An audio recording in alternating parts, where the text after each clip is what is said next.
To the Fundraising Tips and Tricks webinar. My name is Bryce Gorman. I'm the fundraising educator for Local History Services.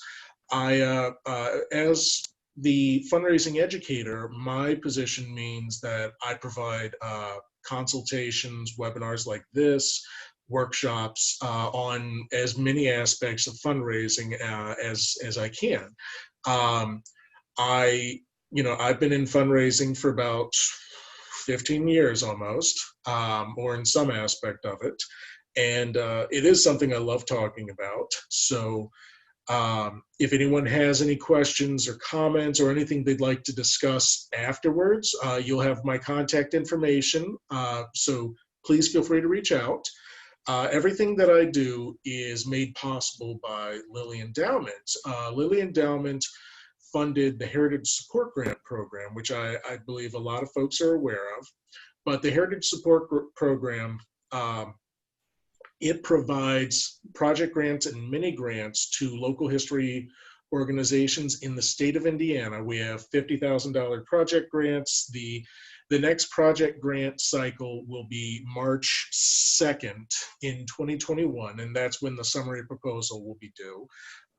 If anyone is not registered in the Heritage Support Grant portal, please reach out to me. I can give you the information for registering. And if you have questions, again, reach out to myself or Tamara.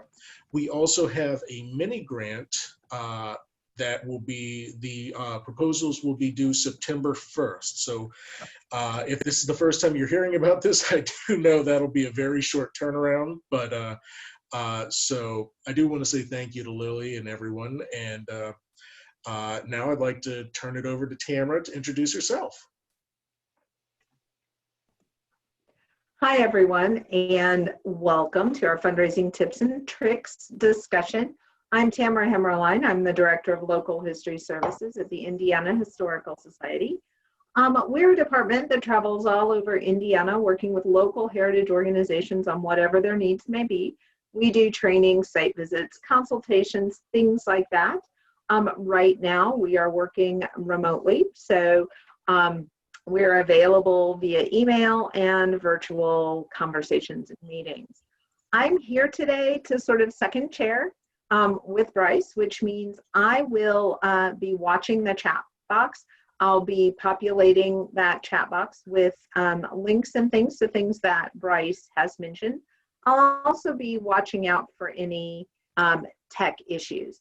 So if you do have any tech problems or any questions, please type that in the chat box. Feel free, you can send it to everyone or you can send it to me and I will get it and I'll do my best to solve any problems that you have. Just as a reminder, we're going to keep you muted, or we'd like you to keep yourself muted until the Q&A section. If you have any questions, go ahead and type those in the chat box. And also just a reminder that we're recording this so that we can send it along to folks later. So welcome, and I'm going to disappear and I'll turn it back over to Bryce. Thank you, Tamara. And thank you for being the second chair for this. So there are a couple things I'd like to mention before I get started into the presentation. One, I believe a lot of folks heard about this webinar because of an upcoming AASLH webinar that will be on digital fundraising, fundraising tips and tricks, fundraising during the pandemic. I don't know if a title has been set in stone just yet, but if Jamie Senek or I don't believe Mitch is here, if they would like to put any details in the chat box, they are free to do so. Tentatively, the date that I last heard was October 13th. And if you, again, Jamie, if you feel like putting any details in there, please do so. And if y'all have any questions about it, reach out to me and I will be reaching out to them. But it's a webinar that I'm looking forward to, and I hope that y'all will look into it as well. I also want to ask everyone a question before we get started. It's a question that I hope will open up the whole discussion once we get into the question and answer portion. So I'm going to just put that in the chat box right now. But I'd love to know from everyone, what has been your biggest fundraising challenge or success during 2020? In a lot of ways, this is an unprecedented time. And as you'll see in a moment, there are things where it's not unprecedented. We've dealt with things like this before. So I would love to hear from you what you have been doing, things that have been hurdles for you, or things that have gone incredibly well for you, or things you're just proud of. So feel free to answer as you, whenever you like. And we can discuss some of this during the Q&A session. If you want to send this to me or Tamara privately, you are again free to do so. So with that, I would like to share my screen with you. And if anyone has any issues seeing the PowerPoint presentation, please let me know. So again, this is fundraising tips and tricks, things you can do right now. And all of this, again, has been made possible by Lilly Endowment. I said these are unprecedented times. And while that is true for a lot of us, I want to actually jump back 15 years. 15 years ago, almost to the day, Hurricane Katrina hit the Gulf Coast. It was a monstrous storm. I imagine everyone here remembers hearing about it in 2005. And I grew up in New Orleans. So for me, what happened was everything that I knew, my entire world, was turned upside down within a matter of days. A lot of the established organizations, a lot of the just day-to-day life had changed within days, and it was traumatic for the Gulf Coast. So where I'm going with this is how I got into fundraising. My desire was to make a difference in my community. I wanted to help. I tell a lot of people that I didn't have the skills to be an engineer, or I didn't have the skills to be a doctor, or any of those skills that were necessary for physically rebuilding the people and the buildings. But I could talk to people. And I found that fundraising was a great way to merge the case, the need with the people who could make that happen. Anyways, I'm bringing this up today because at that time, the nonprofit sector of New Orleans and the whole Gulf Coast, they found themselves not knowing what was going to happen. They found themselves not being able to go into their offices. They found themselves not knowing what the plan was going to be for the next week, month, 6 months. Everyone was in disarray. We were looking for a lot of answers. And for a lot of us, like, our donors were just as scattered as we were. We had no idea what was going to happen. And I think 15 years later, that is what a lot of us are feeling again, is that we're looking for answers for something that we hadn't been ready for. And not being ready for this pandemic doesn't mean that we've done a poor job of planning. This is something that none of us at least could have been prepared for on the level that it's affected nonprofits. So with this next hour, what I'd like to do is talk about some ways that we can work within these constraints, some of the ways that we can work within the issues and expand our fundraising and find fundraising that will work for us right now. Even though it's unprecedented, even though we're still looking for answers, there are things that we can do. So one of the first lessons that I had learned after Katrina was to use that time to take stock. While things might be in disarray, you can still look and evaluate what has changed, what has actually, what elements of this situation have changed for you. Are you unable to host events any longer? Has your fall event been canceled? Do you have volunteers who are unable to come in because they are at a high risk because of coronavirus? What are those items that have changed for you? And then looking at that, have you lost a source of revenue? Have the businesses around you lost a source of revenue, which is again impacted you?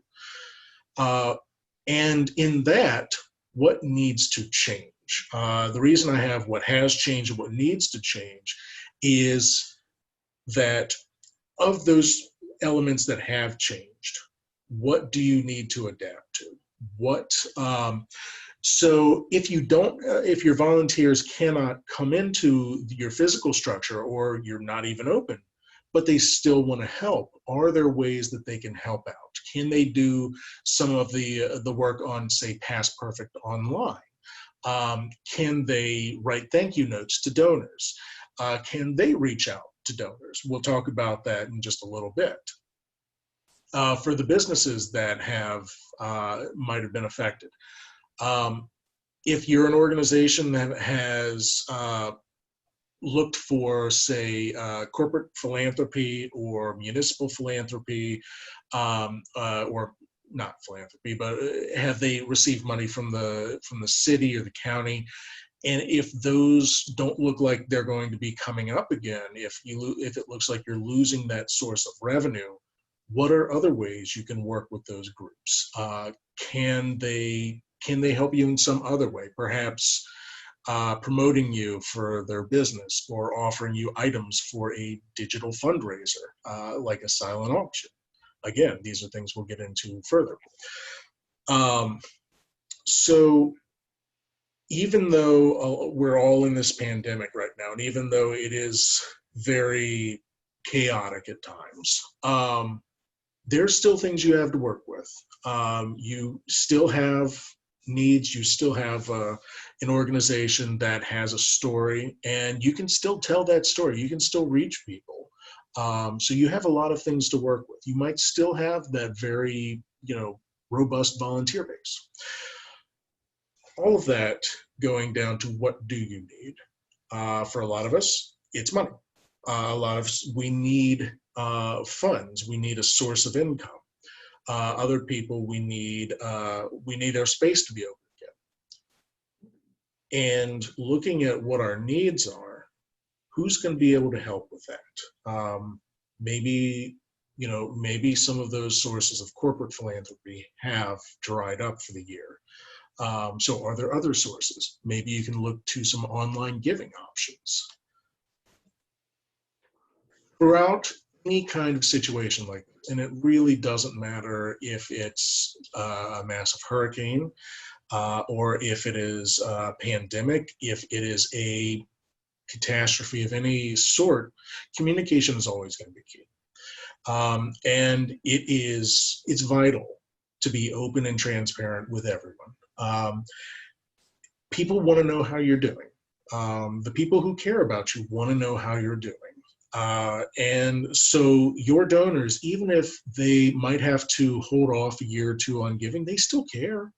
So being open and transparent with everyone, all of your stakeholders. Your stakeholders can be certainly donors. They can be, any entities that you work with. So that could be corporate entities, business partners, other nonprofits that you might work with or have partnerships with. Anyone who provides, say, grant funding, volunteers, employees, anyone like that. The people who are in your audience and community, they are stakeholders. So just want to use that that definition right now, because I think it's the easiest one to have. But they care about you, and telling them what's happening is important. So going back to 2005, the organization I had worked with post Katrina is Tulane University. Tulane University had $1 billion in damage from the storm. And granted, a lot of that was paid for by things like uh, insurance and FEMA and things like that. So there was a lot of it covered. So it's still a lot of money that there had to be fundraising for. And within that, there was these questions that kept coming up, like when will we be able to reopen? Will the students get their tuition fees back for the 2005-2006 school year? What's going to happen to faculty? What's going to happen to these programs? It was okay when we said we don't know. And it's okay for you to say we don't know. If you're not sure when you'll be able to open your doors again, it's okay to say that to your stakeholders. Just let them know what you're doing and what you're working on. They want to know, because within that, they also want to know how can they help. So maintaining communication with all of your stakeholders is key. I would like to advocate that you prioritize the key stakeholders. So if you've had volunteers who are very, very, engaged with your organization, keep them in the loop often. Going into fundraising, though, if you have major donors, let them know what's happening. Especially if it impacts something that they've given to, if they've named a space in your building or an exhibit that might have to change because of some of the coronavirus issues. For instance, like touchscreens. Now, we, as museums and arts and culture institutions, we have to adapt how an audience, can use touch screens. So some organizations I've heard have been using styluses, and others have just turned them off. But if someone had paid for that exhibit and those touch screens, let them know what your decision is and why you made that decision. And let them know when you expect that to change. But for your biggest financial stakeholders, get in touch with them. Send them an email, ask if you can set up a call, set up a Zoom meeting like this, so that you can actually talk as close to face as possible.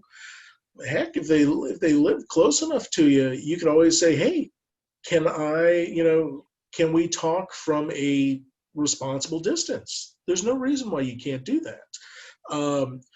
But let them know that you want to be in touch with them. And it's vital, it is vital to make sure that the communication is a two-way street. Remember, we are all in this pandemic, just like we are, all in the middle of either a financial crisis or a natural disaster, whatever it might be. Everyone in the community is impacted. So be sure to ask people how they're doing too.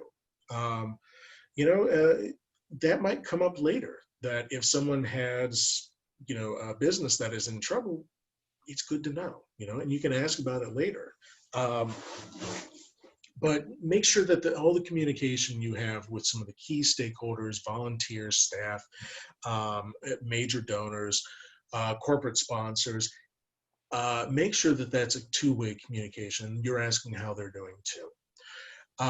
And this is a time to really expand that digital presence. There are a lot of great options right now for expanding your communications.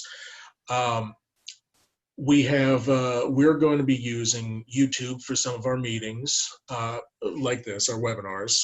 So we will be, we do post some of our videos right now, but this will ultimately end up on YouTube.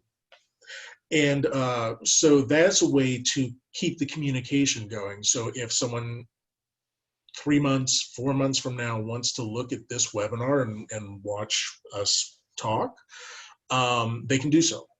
We can also put links on those. We can have tags on those videos. It is shareable, so maybe they might know somebody who wants to see this too.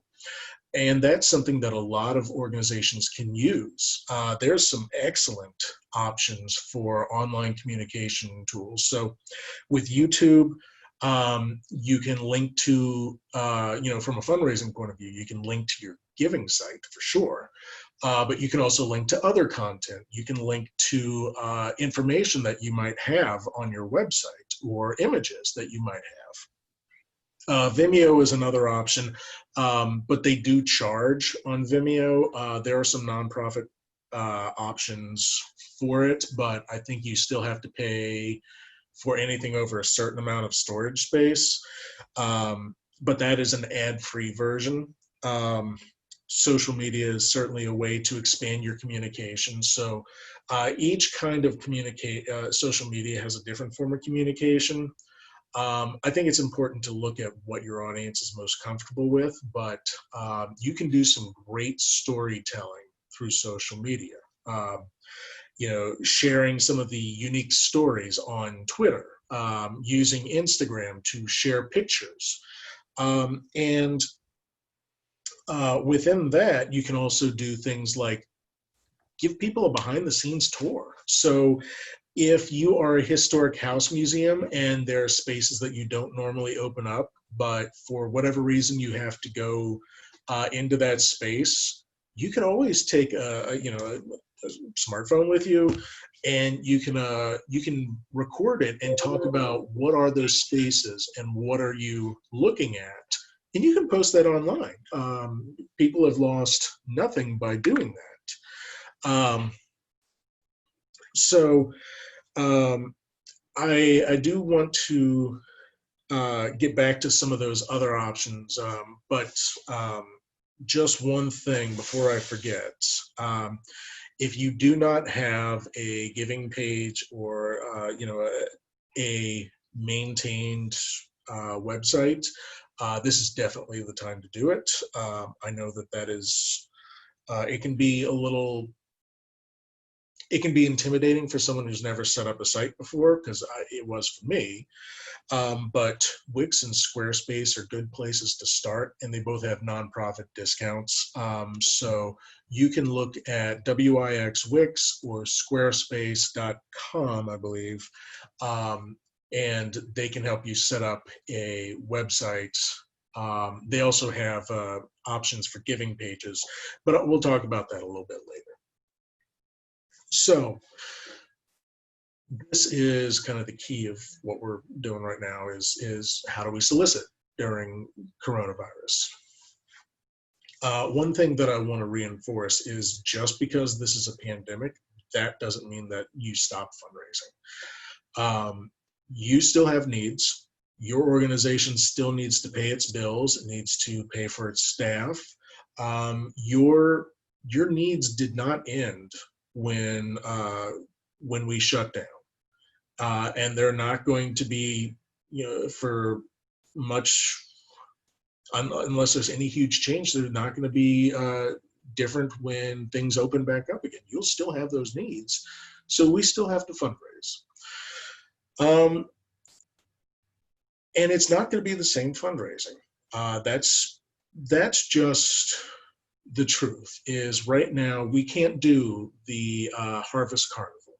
We can't do those big galas. Right now, that might be difficult. So looking at things like events, we need to consider what activities do need to be adapted for the situation.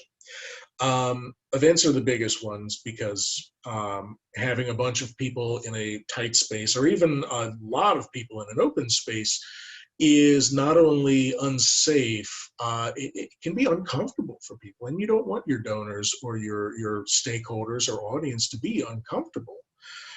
So when you're thinking about any activities that'll be like events, galas, even programming, consider what the audience comfort level is. From a purely business point of view, if you choose to do, say, a big gala or a big dinner, and you have to socially distance everyone, you will have to limit the amount of people coming. And when you look at the return on investment for having going for a restaurant point of view, half to a third of the attendees, it might not be a good use of your time and money. So, this might not be the time to host physical events. This could be a good time to set up a digital event. And there have been some excellent options for digital events. The Digital events, for those of you who haven't seen them, they can include things like live streaming. I have seen, for instance, the New York Tenement Museum. They did one on pickling, because a lot of the recent immigrants who lived in the tenement, these small apartments, they did a lot of their, well, they did almost all of their own cooking, and they pickled vegetables when they wanted to preserve them a little longer. So someone actually went through the process and they live streamed it on YouTube. I'm a big foodie. So for me, it was really fascinating and I loved it. And I hadn't even been to the Tenement Museum. So there are options for live streaming videos. So our local public radio, WFYI, they did a digital trivia night. So they used to do kind of the pub trivia, and so since you can't do that right now, they did a digital version where teams would set up online beforehand, and then they would be given a PDF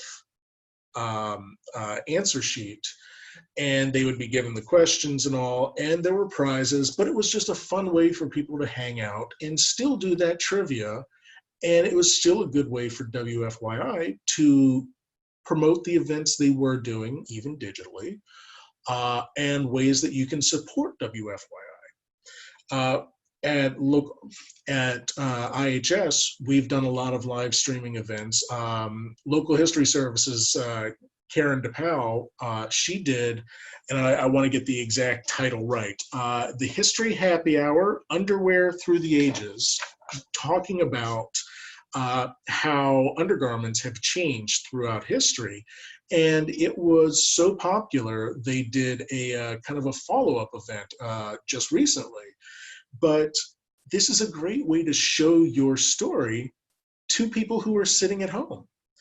The events that have become like silent auctions, you can still do silent auctions online. In fact, a lot of organizations do set up online silent auctions that you can bid on right now.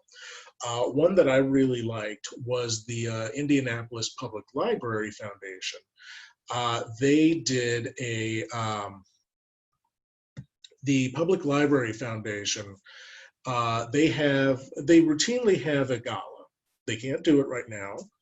And so what they're doing is a silent auction where they're offering up various items. Some of them are things like tickets to the zoo, or tickets to, I believe, some restaurant gift certificates. But they also have book bundles. So for $6, you can buy a bundle of 5 books based on a different kind of genre. So, and I love reading. I'm not alone in this office with my love of reading. I bought one of the ones for mysteries and one of the ones for picture books for my son because I love getting books. And this was a way to help them. And there are a lot of options for setting up things like silent auctions or online payment transactions. Some of the ones like Fundly and even PayPal, they have a lot of options for nonprofits. I will be having, I'm looking for the exact date. I think it's the 18th of September.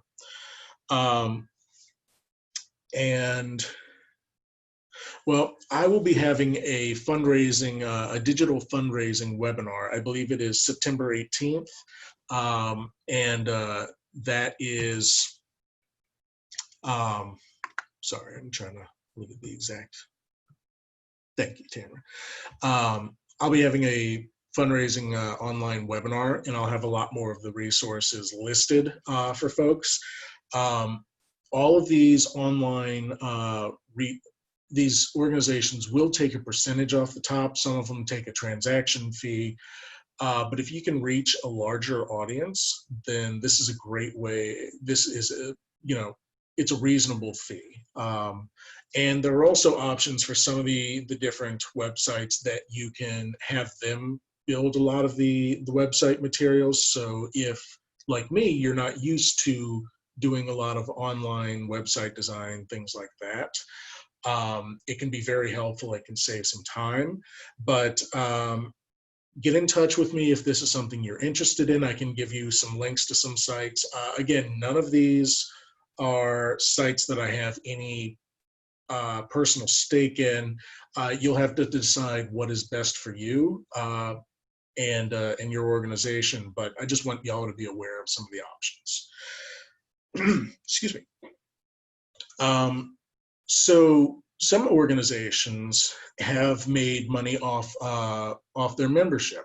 Sorry, some organizations make a large portion of their income from membership. At IHS, we need our members, and that's true for a lot of museums. So some museums have been switching to a digital membership option, where what you do is you have a reduced price for membership, and as members, they will still get some of the benefits, such as the newsletters. They can get discounted entrance to some of the live streaming events that we would offer, and for yourself, that whatever programming you might offer. And this is a way to keep people invested in you. It'll be a lower amount of income, but digital memberships is an option that could work. So how your organization decides to deal with memberships during the coronavirus, there is no perfect answer. Some organizations have kind of grandfathered in their past members for a year. Others have the cost, or they have said, if you are a member this year, we'll add it to the time next year. Whatever option you choose, that is entirely up to you. But the digital option of having online members, it might be something worth pursuing. And again, if you're interested, please reach out to me. One thing that I do want to mention that is not specifically a digital or online fundraising is your annual fund letters or your year-end letters, whatever you end up calling them. So typically an organization would send out letters November, December to reach people when they are most likely to give. Traditionally, and we'll see what happens this year, but traditionally 30% of all fundraising is done in December, and that is a huge amount of money. And within that, a huge amount is the last 3 days of December. So I think that it's a good idea to, if you are used to sending out year-end letters, annual fund letters, please continue doing that. There is something that I do want to remind everyone about. I have seen, and I know this is in the news right now, I've seen slowdowns in getting mail out to different individuals and organizations, and there's been no rhyme or reason as to whether they are nearby or further away. I've still seen delays, and I don't know what will happen in November, December, but this is probably a time where you want to get any annual fund solicitations or anything that you would normally send, say, early December. It might be a good idea to send it in early November. Right now, I don't know if delays in the post office will be a long-term issue or not, but it's probably in your best interest to send any physical mail much earlier than you usually would. So I did want to say that. So right now, I know I've given y'all a lot of information. I want to know what questions you have. So I know that Tamara's been monitoring the chat box, but if there are any questions you have right now, please let me know. So I will give that a second, and I will reach out. So, Bryce. Yes. One of the things that someone mentioned is that she has a Revolutionary War monument, and finding funding or obtaining funding has been difficult due to the amount of money. And Deb, I don't know if you mean the amount of money that you're seeking or the amount of money there is to go around, but Bryce, I think either of those, if you Yeah, could address kind of both of those. yeah, Difficulty in fundraising because you need to fundraise large amounts right now, right. as well as difficulty in fundraising because maybe it feels like there's not as much to go around as there has been in the past. Yes, I'm happy to address both of those. So I'm actually, Deb, I'm aware of your project. I think we've talked about it a little bit, but I want to expand on some of what we had talked about in the past. Um, right now, I think a project like this is having a Revolutionary War monument. And I won't go into any of the nitty gritty on it, but this is for most intents and purposes, this is a one-time project. There will be minimal, um, you know, ongoing expenses for it. And so I think a project like this for a monument, or expanding beyond that, statues, or items that really won't need a lot of much upkeep as some exhibits and collections materials would. This is perfect for crowdfunding. And if that definition is new to you, or if you haven't looked into a lot of crowdfunding right now, crowdfunding is taking your story, your need, your pitch, and putting it online and asking people to pitch in for it. That can be small amounts of $15, it could be $100. You can set up levels, whatever you decide. And there are some different sources for crowdfunding sites. Kickstarter is the most popular one right now. And Kickstarter, what their operation is, you set the project amount. So let's say $10,000. Um, and with $10,000, you could take a video of the space. You could show images of the monument that you'd like to put up, or renderings, things like that. You could use quotes or stories that boost, say, that tell the story of who the monument is for. Is it Revolutionary War veterans from this county, or if it's from Revolutionary War veterans from the state? Sharing those stories, and then sharing things like, if the local VFW would like to pitch in their quote and say how important it is to them to have this monument, this would be a place to put that information. So when you are soliciting for donations for crowdfunding, you can tier, like, let's say for a gift of $100, you will list that individual or company's name on your website as being a sponsor of this monument. Or for $1,000, you will list their name and you will mention them in some of your programming. And you will list them as a key sponsor or a gold sponsor in the dedication ceremony. So you can tier some of those giving levels on crowdfunding. Um, Another option is, and I don't want to say the normal one, it's GoFundMe charity. So there's the regular GoFundMe, which has a lot of the same elements of Kickstarter, but GoFundMe charity, they can take donations. They will take a percentage off the top of any credit card fees, but they lower their normal fees for the regular GoFundMe for any nonprofits. So any 501c3 federally recognized nonprofits, you will get a discounted rate, so they won't take as much off the top. And so those are some great options for crowdfunding. But when it comes to So to address the second part of this question,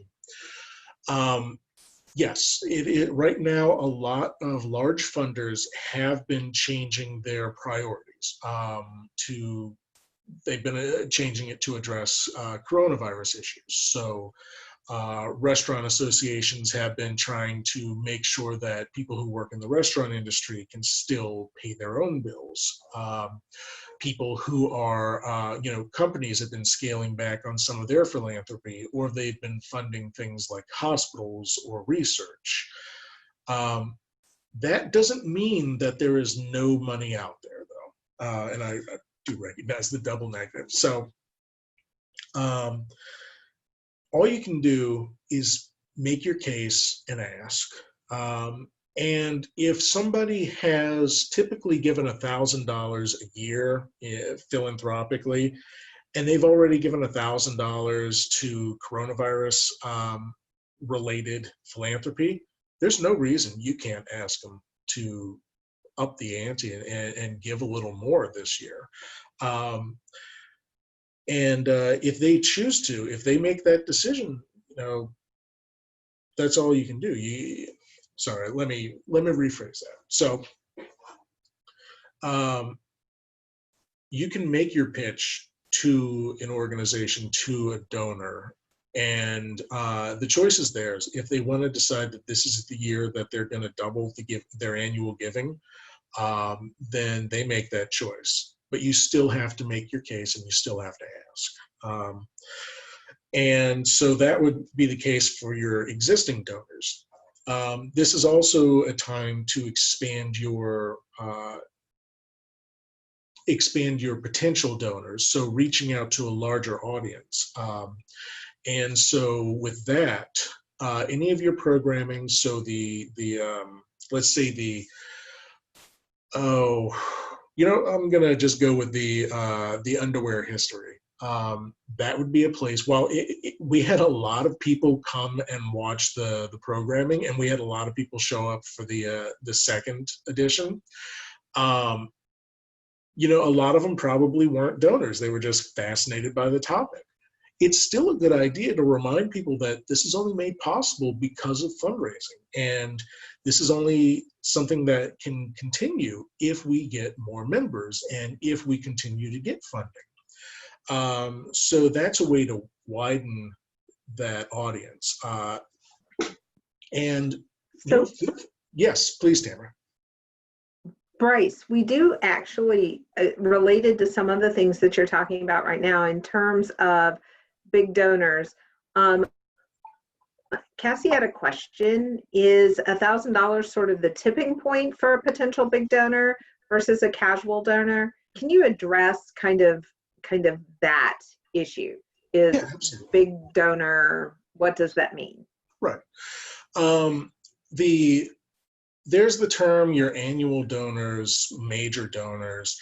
They are fairly subjective definitions. So for myself, I give about $50 a year, maybe $75 now, to my alma mater. It is an annual donation. I'm happy to do that. And at one point they asked me to give $3,000 a year. I said no, because that's too much money. But so for Ohio State, I am an annual donor.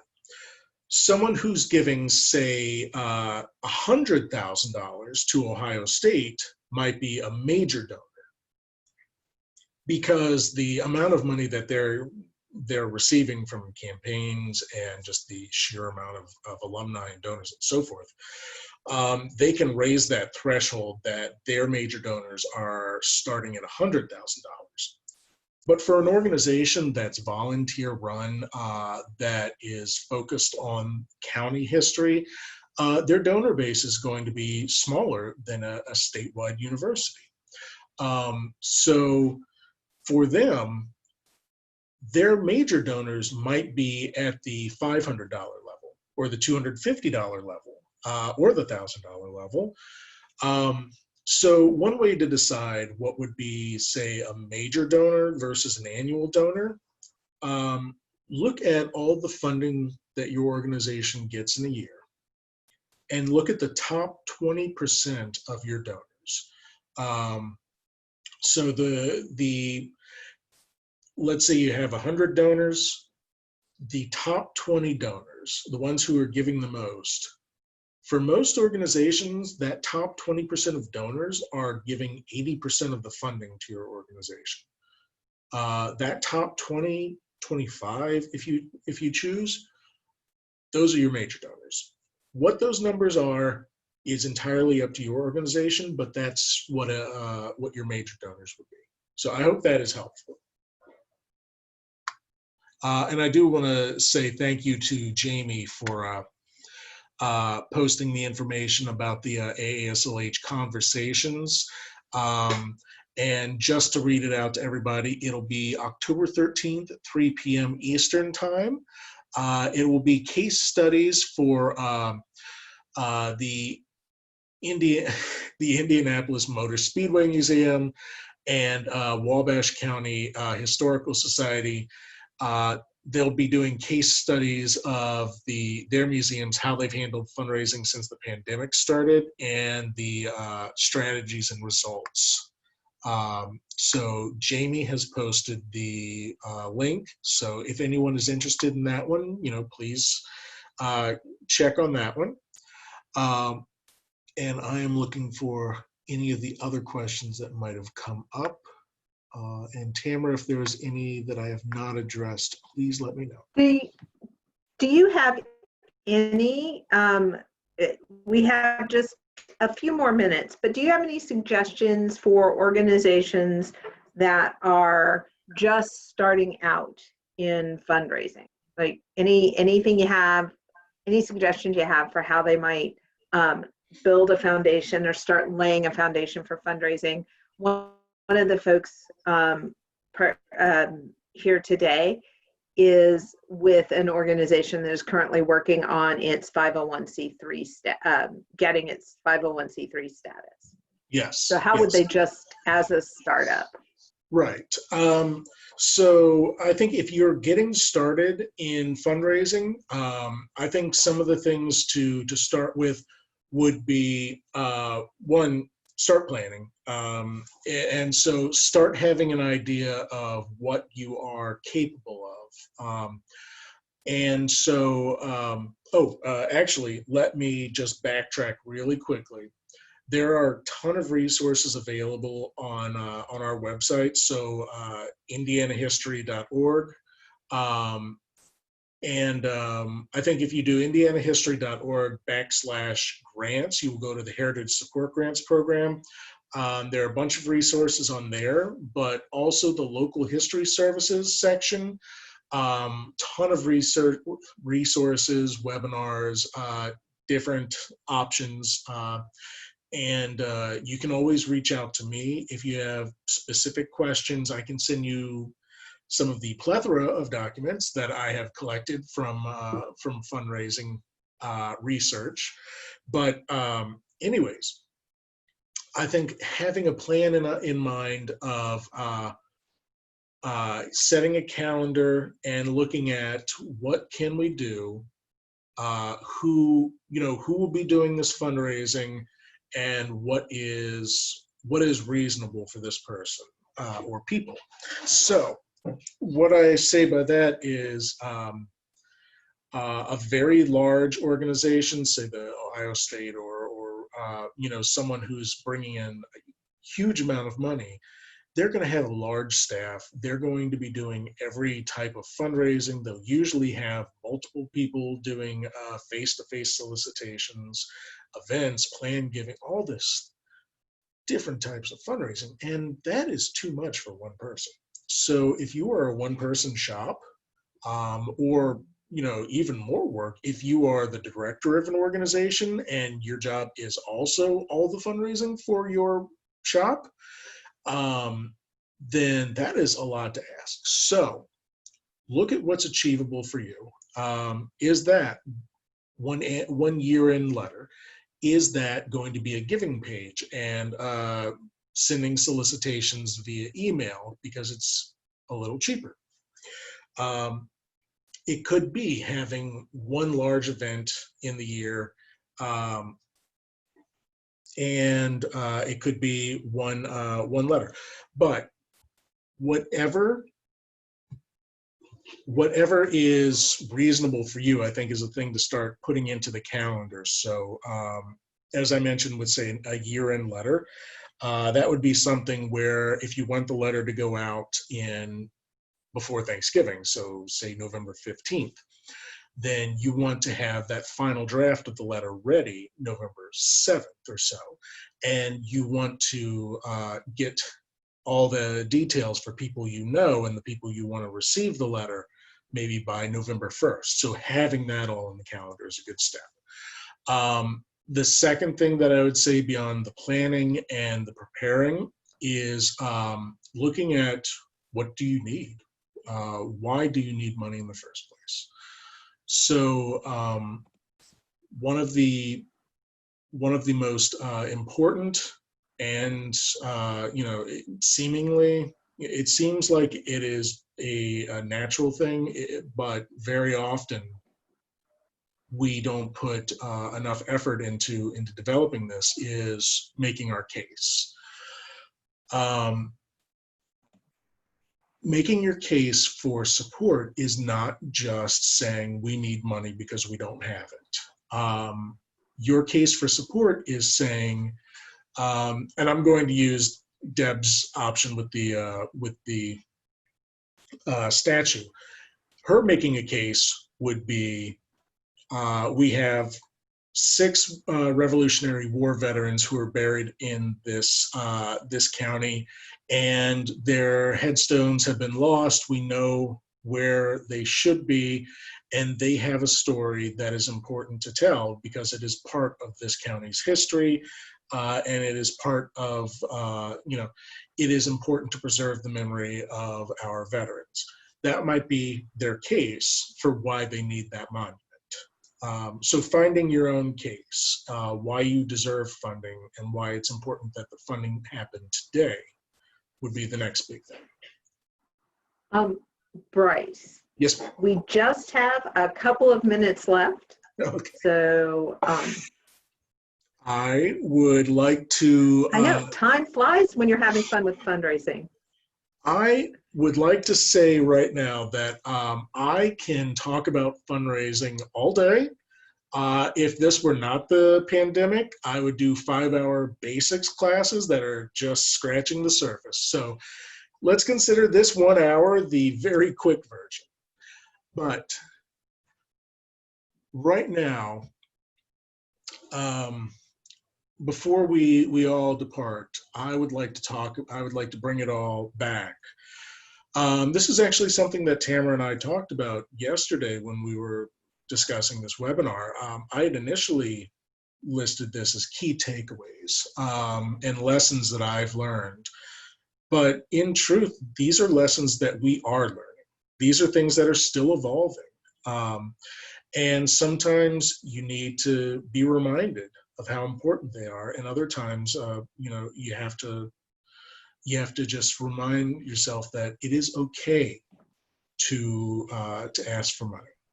So lessons we're learning. Your stakeholders, they still care about you. Things might be hard for you, things might be hard for them, but they still care. And it's okay to be open with them, even when the answer is, I don't know, or it might not be the answer you want to give. Still be open and honest. Even though this is a tough time, you still need funding.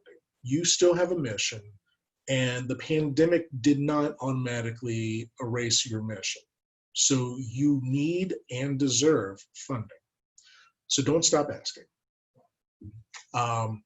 And I hear a lot of people say when things go back to normal. Things may not go back to normal. So going back to 2005, after Katrina, a lot of New Orleanians were talking about when things go back to normal. Well, come 2008, when a lot of the city had come back, it was a new normal. And it wasn't the same as it was in 2004. And parts of that were okay. Parts of that were a loss. But there will be a new normal. And it's okay to embrace what that is. So, with that bit of fundraising therapy, I want to say thank you so much for joining me today. It has been a pleasure to talk to you about some fundraising tips and tricks. I know this has been a lot of information, and if you have any questions, please reach out to me. You can contact me via email. You can call me. And if you're interested in the Heritage Support Grant Program, here's the link for the website. And as y'all can tell from the past hour, I love talking about fundraising. So feel free to reach out. But I want to say thank you so much for having, for taking the time to discuss fundraising with me today. And I hope this has been helpful for you. So thank you very much. And all right, thank y'all. Reach out with any questions.